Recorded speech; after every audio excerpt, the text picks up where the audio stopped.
Alright mga amigos, Golden Boy Promotions CEO Oscar De La Hoya nagbigay ng pahayag sa estado ni King Ray Ryan Garcia. Maglilimang buwan na kasing walang laban si King Ray mula nang yumuko sa kamay ni Gervonta Tank Davis noong Abril.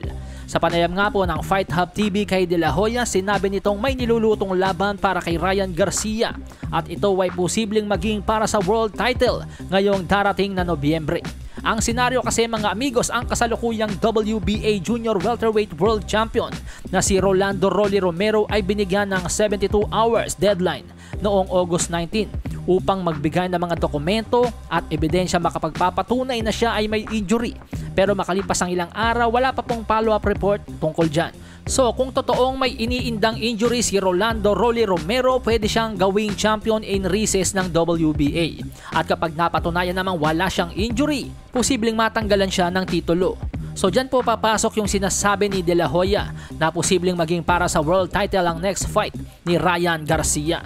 Dahil mga amigos, ang number 1 contender po dyan sa WBA title sa Junior Welterweight Division ay si Ohara Davies, ang bagong alagang boksingero ni Oscar De La Hoya sa Golden Boy Promotions.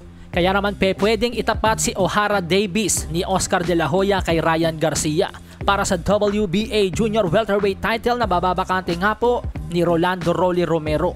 So yun po ang dalawang senaryo para kay Rolly Romero mga amigos, ang ma-strip siya ng WBA o ideklarang champion in recess. At ang kaibahan naman po niya mga amigos sa mga nalilito, kapag na-strip po yung WBA title ni Rolando Rolly Romero, dadaan na naman siya sa mga rankings bago makalaban ulit sa WBA title. Pero kapag dineklarang champion in recess si Rolando Rolly Romero, pwede agad siyang challenge sino man ang magwagi kina Ohara Davies at Ryan Garcia.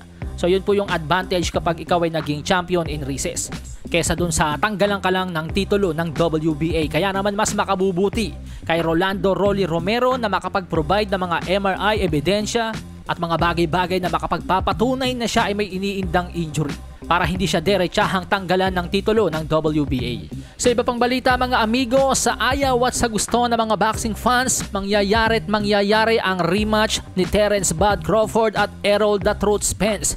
Ito ay matapos lumabas ang balita ngayong araw na activated na po ang rematch clause sa laban. Pero sa ngayon po mga amigos, hindi pa po tukoy kung maglalaban ba sila sa welterweight division pa rin or sa junior middleweight division na. Hindi rin po nabanggit kung maglalaban ba sila ngayong taon or sa susunod na taon. Sa nakapaloob na kontrata mga amigos, si Terence Crawford po ang magdidikta kung sa welterweight division sila maglalaban or sa junior middleweight. Pero tulad nga po ng mga naunang panayam kay Terence Crawford, sinabi niyang medyo hirap na rin siya sa timbang ng welterweight division. Kaya naman sa akin palagay sa junior middleweight na maglalaban si Crawford at Spence. Palasahin ang baraha, patunayan mo sa akin ha. Sino man ang mabunot na kalaban, di ka tatakbo ha. Sa bayan ko sa bayan, papalag ako para